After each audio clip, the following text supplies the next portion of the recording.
Salut, salut.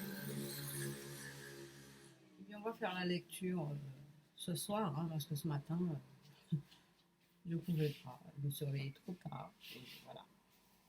Mais c'était bien aussi, j'ai dormi jusqu'à 8 heures, c'était super. Bon, alors, toujours Métamorphose de l'âme et ses symboles, hein. Donc, ma méthode de lecture du livre, c'est quoi? Je prends, en fait, j'ai déjà lu le livre une première fois, j'ai souligné des passages qui me semblaient importants, quoique les autres passages sont tout aussi importants, mais j'ai pas trop bien compris, donc j'ai plutôt souligné ce que j'ai cru comprendre, et à partir des passages que je vois la logique, eh bien, je lis autour. Je lis autour pour voir comment ça éclaire le passage que j'ai lu auparavant.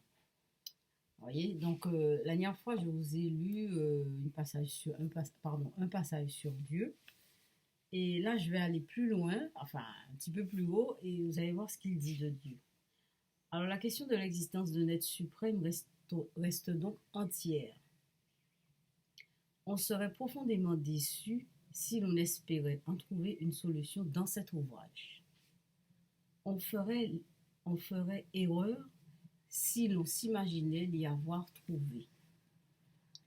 On serait injuste si l'on attribuait à l'auteur un point de vue qui n'est pas le sien. Vous voyez, je vous dis, quand on interprète, c'est difficile de lire des mots et ne jamais interpréter. C'est difficile. On est toujours tenté d'interpréter et donc fausser ce que l'auteur dit. Si l'on veut saisir la portée des métamorphoses de l'âme et ses symboles, donc c'est le bouquin qu'on est en train de lire là, il est indispensable de les lire en pleine indépendance d'esprit, sans autre souci que de comprendre une psychologie individuelle en laquelle se reflète la psychologie de l'humanité. C'est ce que pense Jung. Ça, c'est voilà. Qui tenterait, enfin, c'est pas Jung qui parle, hein, c'est quelqu'un qui fait l'introduction du livre. C'est Y. Lelay. Y. Lelay, c'est un auteur, hein. Mais c'est pas Jung, hein, ben bon, il a interprété aussi. Bon, mais je trouve que c'est assez proche, hein, de c'est ce que je pense, je crois.